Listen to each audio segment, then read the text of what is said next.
कैसे हो प्यारे बच्चों। मैं आशा करता हूँ कि आप सब लोग स्वस्थ होगे और अच्छे से अपना ध्यान रख रहे होगे और पढ़ाई पे भी ध्यान दे रहे होगे। तो हम लोग पढ़ रहे थे बेटा एनसीईआरटी ज्योग्राफी क्लास 6 और हम लोग आगे थे चैप्टर नंबर 5 पे, जिसका नाम था major domains of the earth. अगर आपने पहले वाले मेरे वीडियोस नहीं देखे हैं पिछले चैप्टर्स के, तो आप मेरे पिछले वीडियोस पे जा कर के उन चैप्टर्स को देख सकते हो, है ना। और अगर आपको मेरे वीडियोस अच्छे लग रहे हो तो प्लीज़ चैनल को शेयर करो और सब्सक्राइब करो। तो अभी हम लोग चैप्टर नंबर 5 पे थे, जिसका हमने काफ़ी सारा पोर्शन कर लिया था लास्ट वीडियो के अंदर। तो अभी आज वहाँ से आगे चलते हैं। हमने क्या क्या चीज़ें पढ़ ली थी बेटा। हमने पढ़ा था what is 3 domains of the अर्थ, जिसको हम बोलते हैं बेटा एक lithosphere, atmosphere and hydrosphere. Lithosphere basically stone से बना हुआ है। लिथोस का मतलब स्टोन होता है। तो जो सॉलिड पार्ट अर्थ का उसे लिथोस्फियर बोलते हैं, जो लैंड मास है जहाँ पे हम लोग रहते हैं। एटमॉस्फियर बोलते हैं बेटा the layer which surrounds the earth, है ना। जो हवा की जो लेयर अर्थ को सराउंड करके रखती है उसको हम लोग एटमॉस्फियर बोलते हैं ना। और उसके बाद हाइड्रोस्फियर हो जाता है बेटा। हाइड्रोस का मतलब होता है वाटर। तो जो वाटर बॉडीज़ है ना, वाटर किसी भी फॉर्म में जो अर्थ के ऊपर अवेलेबल है उसको हम लोग हाइड्रोस्फीयर में काउंट करते हैं ना। और इन सब को मिला करके जो एक इन्वायरमेंट बनता है जिसके अंदर हम रह पाते हैं उसको बायोस्फीयर करके बोला जाता है ना।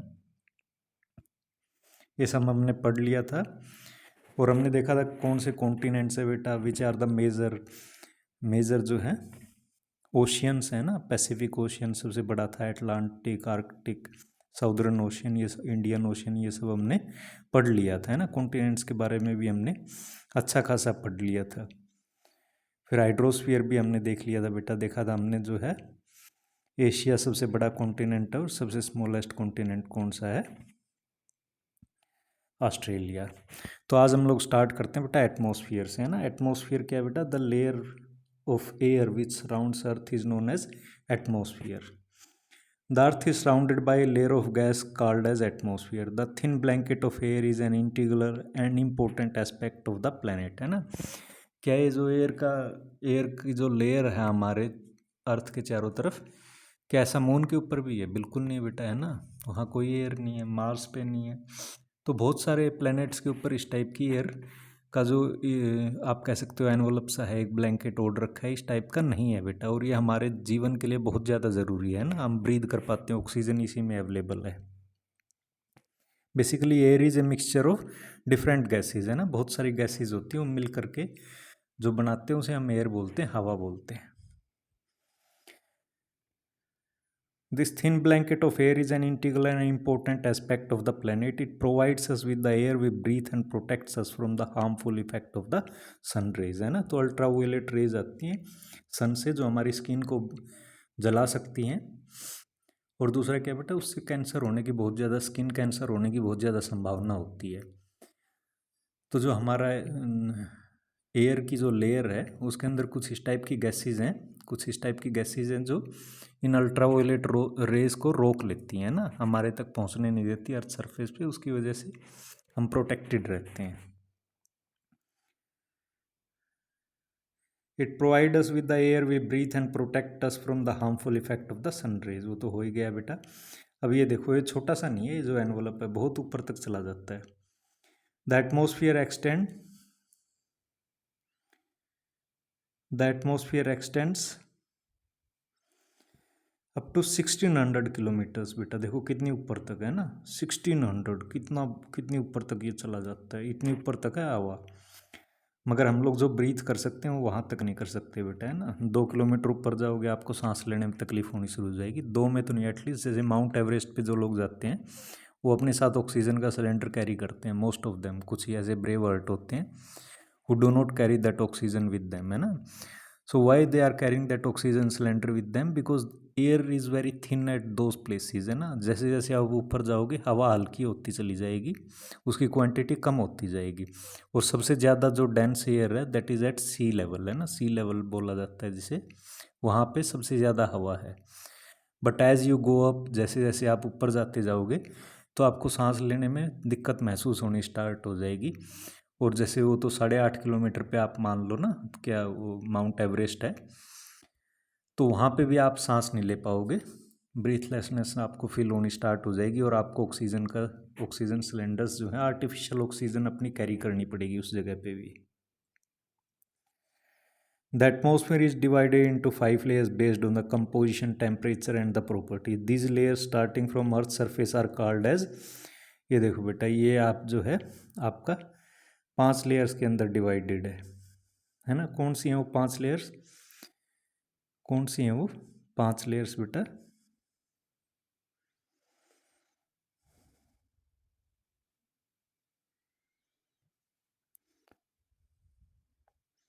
एक तो बेटे ट्रोपोस्फियर बोला जाता है, जो सबसे नीचे वाली लेयर है जिसके अंदर हम लोग रहते हैं। मोस्ट ऑफ द थिंग्स जो भी हमारी डेली एक्टिविटीज़ हैं वो सारी यहीं पे हो जाती हैं ना। जैसे हॉट एयर बैलून इसी में फ्लाई करते हैं, एरोप्लेन्स भी इसी में फ्लाई करते हैं। फिर सेकंड लेयर आ जाती है बेटा स्ट्रेटोस्फियर, है ना। यहाँ पे हम लोग कुछ बैलून्स वगैरह वो छोड़ते हैं।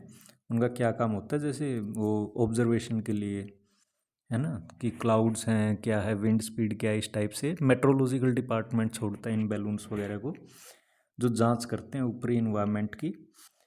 बेसिकली आप कह सकते हो क्लाइमेट से रिलेटेड थिंग्स जानने के लिए। और यहीं पे जो है ये आपके दिखा रहे मीटियोराइट्स वगैरह आकर के यहीं जल जाते हैं ना। उससे ऊपर आ जाता है मीजोस्फियर बेटा, जहाँ पे स्पेसक्राफ्ट रॉकेट वगैरह ही जाते हैं। फिर एक थर्मोस्फियर आ जाता है, जहाँ पे आपके सैटेलाइट वगैरह अर्थ के चारों तरफ चक्कर लगाते रहते हैं। और एग्जोस्फियर होता है, वहाँ वो कहने को है बेटा, मगर आप मान लो कि 70-80 किलोमीटर के बाद एयर इतनी ज़्यादा थिन हो जाती है, बहुत हल्के हल्के इसके पार्टिकल कहीं कहीं आपको देखने को मिलते हैं। जो सबसे ऊपर वाला होता है उसको एग्जोस्फियर करके बोला जाता है। ठीक है, ये हमने पढ़ लिया बेटा, troposphere, stratosphere, mesosphere, thermosphere and the exosphere. The temperature is composed mainly of nitrogen and oxygen. तो जो मेन मान लो कि जो गैसेज हैं उसके अंदर से जो है 78% तो आपकी जो है 78% जो है वो तो आपकी नाइट्रोजन ही आ जाती है ना। और फिर बची खुची जो है बेटा ऑक्सीजन भी बहुत सारी है, 21% जो है ऑक्सीजन आ जाती है। ये परसेंट के अंदर बात कर रही है। मान लो कि 100%, ये 100 है पूरा का पूरा, तो इसके अंदर 99% है ना, 90 एकदम बस इतना सही पोर्शन बचता है। बाकी तो सारा का सारा ये जो है नाइट्रोजन और ऑक्सीजन, यही दो गैसेस जो हैं इसको सारे को कवर कर लेती हैं ना। तो जो अपना मेन जो इन्वायरमेंट जो एटमॉस्फेयर है वो mainly composed of nitrogen and oxygen. तो 78% नाइट्रोजन है बेटा, 21% जो है आपकी ऑक्सीजन है। एंड अदर गैसेज जो 1% बच जाता है बेटा, 1%, उसमें क्या क्या आ जाता है, कार्बन डाइऑक्साइड आ जाती है आपकी, आर्गन, हीलियम, हाइड्रोजन, बहुत सारी गैसेज होती हैं। वो सारी की सारी वो 1% के अंदर आती हैं। Oxygen is the breath of life, while nitrogen helps in growth of living organisms, है ना। नाइट्रोजन भी पेड़ पौधों को भी ज़रूरत होती है नाइट्रोजन की, वो ज़मीन से ले लेते हैं बेसिकली उसे। तो सभी को ग्रोथ करने में नाइट्रोजन की ज़रूरत पड़ती है। और कार्बन डाइऑक्साइड का तो हमें पता ही है बेटा, है ना। प्लांट्स क्या करते हैं, कार्बन डाइऑक्साइड को जो है वो लेते हैं और ऑक्सीजन छोड़ते हैं ना। उनकी ब्रीथिंग के लिए कार्बन डाइऑक्साइड की, उनकी ग्रोथ, खाना बनाने के लिए कार्बन डाइऑक्साइड की ज़रूरत होती है। और कार्बन डाइऑक्साइड क्या होता है बेटा, वो हीट एब्जॉर्बिंग गैस है। जो सनरेज अर्थ के ऊपर पड़ती है ना, वो फिर रिफ्लेक्ट होती हैं। बेसिकली वो कार्बन डाइऑक्साइड जो है अपने इन्वायरमेंट को गर्म रखती है, वो हीट को सोख लेती है और काफ़ी टाइम तक उसे सोखे रहती है। It is also essential for the growth of plant, वो तो हमें पता ही है।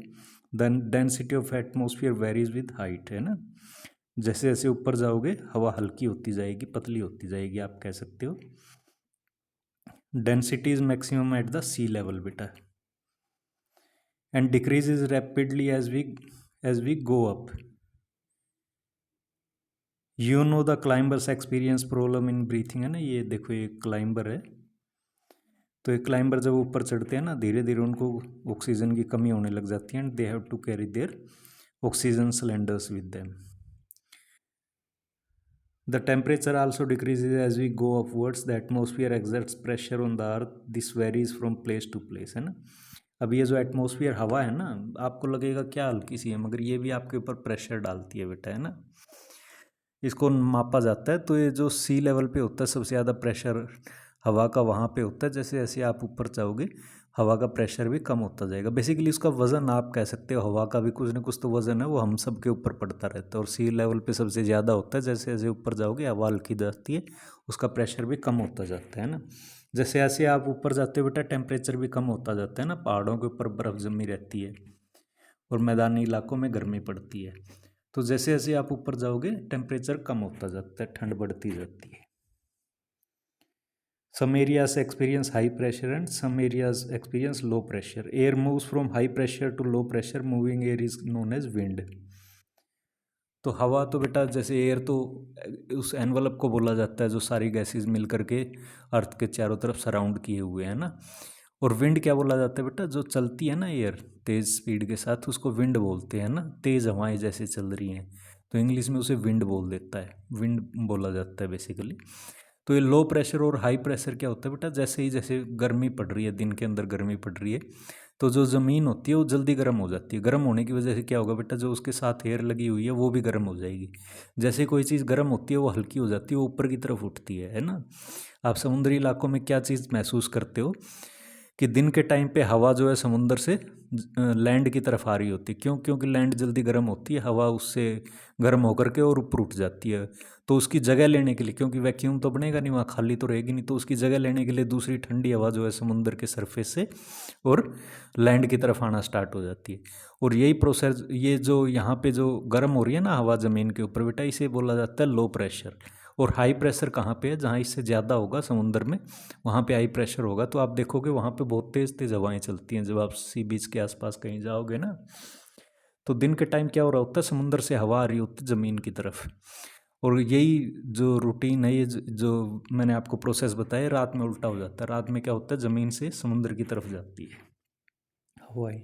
तो इस टाइप से लो प्रेशर और हाई प्रेशर बनता रहता है। अभी बायोस्फीयर के ऊपर आगे बेटा, द डोमेन्स ऑफ लाइफ है ना। The domain of life, the biosphere is the narrow zone of contact between the land, water and air.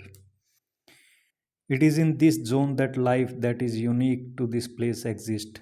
There are several, वो कह रहा है कि भाई बायोस्फीयर ये जो है सारी चीज़ों से मिलके बना है, लिथोस्फीयर से, हाइड्रोस्फीयर से बेटा, आपके एटमोसफियर से। और ये एक यूनिक फीचर है अर्थ का, जो है बेटा लाइफ को सपोर्ट करता है ना। ये लाइफ जो है, पेड़ पौधे हो गए, जीव जंतु हो गए, ये सारी चीज़ें जो हैं हमारे इस बायोस्फीयर की वजह से ही हम लोग यहाँ पे जिंदा रह पा रहे हैं। और ये यूनिक है अर्थ के लिए है ना, बाकी प्लैनेट्स के ऊपर नहीं है।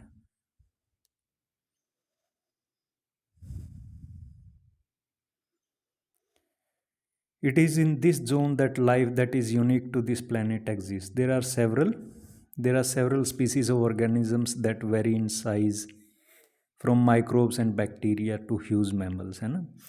देखो बहुत सारे जीव जंतु हैं बेटा यहाँ पे। कुछ तो ऐसे होते हैं जो हमें नंगी आँखों से, मतलब नेकेड आई से हमें दिखाई नहीं देते हैं। उनको देखने के लिए आपको माइक्रोस्कोप का यूज़ करना पड़ेगा। जैसे बैक्टीरिया हो गए, वायरस हो गए, दूसरे माइक्रोब्स हो गए, और कुछ मैमल्स जैसे आपके हाथी हो गए, है ना। और व्हेल मछली भी आपकी मैमल में ही काउंट होती है, जो दूध पिलाते हैं बेसिकली अपने बच्चों को।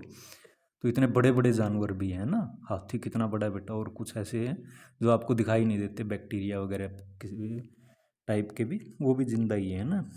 All this living organisms including human are link to each other and to the biosphere for survival. ये सब जो आपस में एक दूसरे से जुड़े हुए हैं, और हम लोग अपने इन्वायरमेंट से, या कह सकते हो बायोस्फीयर से भी जुड़े हुए हैं हम जिंदा रहने के लिए, है ना। The organisms in the biosphere में ब्रॉडली भी divided into plant kingdom and the animal kingdom. तो सारी दुनिया के जो जीव जंतु हैं बेटा, या जो भी लिविंग ऑर्गेनिजम्स हैं, उनको दो पार्ट में डिवाइड किया जा सकता है। एक पार्ट बोलेंगे जो प्लांट किंगडम है ना, ये भी बहुत बड़ा है। और दूसरा अपना जो एनिमल किंगडम है ना। प्लांट्स तो स्टैटिक रहते हैं, जो एक ही जगह पे ग्रो करते हैं अपना। एनिमल किंगडम में सारे जीव जंतु बाकी बचे हुए आ जाते हैं। The three domains of Earth interact with each other and affect each other in some ways or the other. For example, cutting of forest for fulfilling our needs of food, है ना। और क्लियरिंग लैंड फॉर एग्रीकल्चर में lead to fast removal of soil from the slopes. Slopes क्या होते हैं बेटा, ये जैसे पहाड़ी है ना, तो ये वाला जो पोर्शन है इसको स्लोप बोला जाता है है ना, स्लोप पे हो, आप ऐसे स्लाइड कर सकते हो, कहने का मतलब ये है।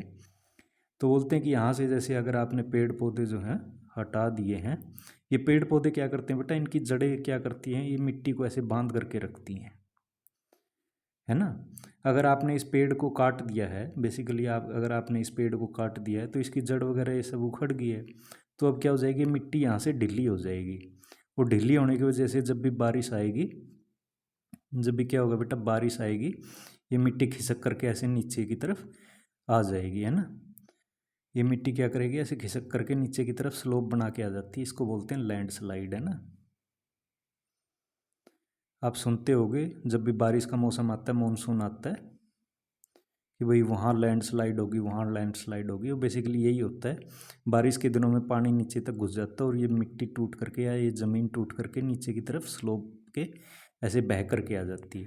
और ये डिफॉरेस्टेशन जो है इसका एक मेन रीज़न है इसकी, इस चीज़ के होने के लिए।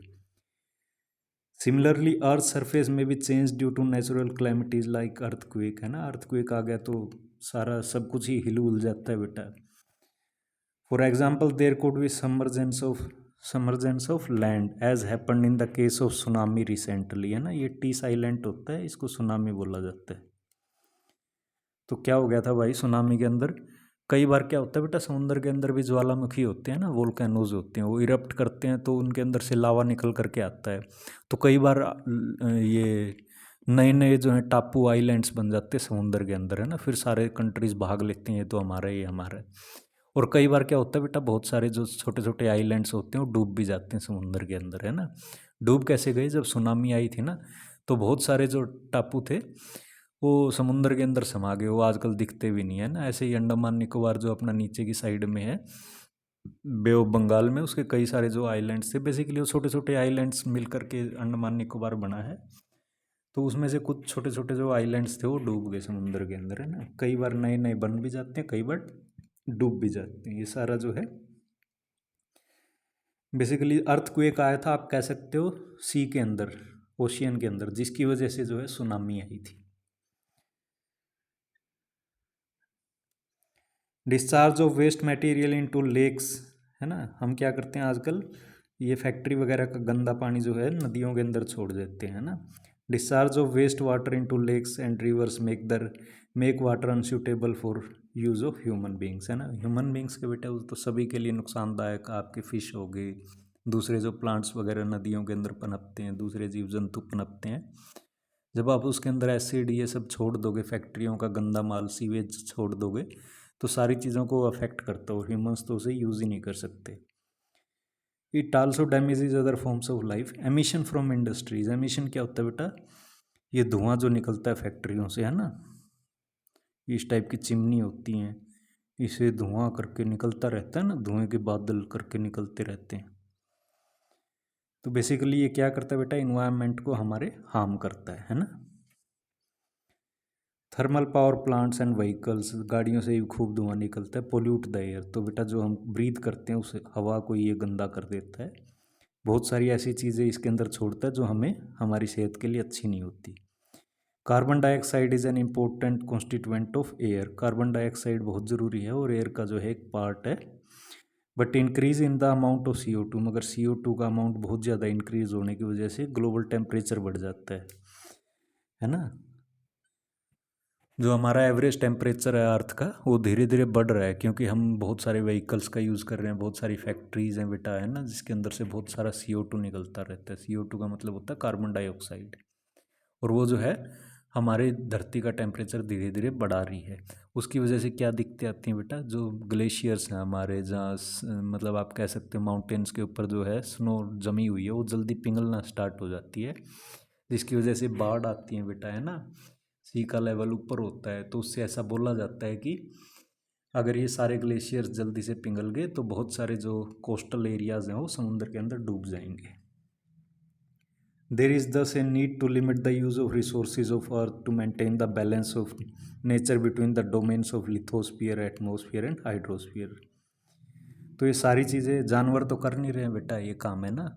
तो ह्यूमन बींग्स ने जो है पोल्यूशन फैला रखा है, तो हम अभी नीड आ रखी है कि भाई जल्दी से अगर हम लोगों ने इन सारी चीज़ों को कंट्रोल नहीं किया तो ये सुनामी हो गया, अर्थक्वेक हो गया बेटा, फ्लड्स आ गए हैं ना, ये बहुत ज़्यादा बढ़ जाएंगे, टेम्परेचर अर्थ का बहुत ज़्यादा बढ़ जाएगा, जिसकी वजह से सारे जो जीव जंतु हैं, जो भी आपका फ्लोरा फन्ना है, जिसे आप एनिमल किंगडम, प्लांट किंगडम कहते हो, सब के ऊपर इसका इफेक्ट आएगा और बुरे इफेक्ट आएंगे, है ना। तो बेटा आज का चैप्टर यहीं पे कंप्लीट हो गया है।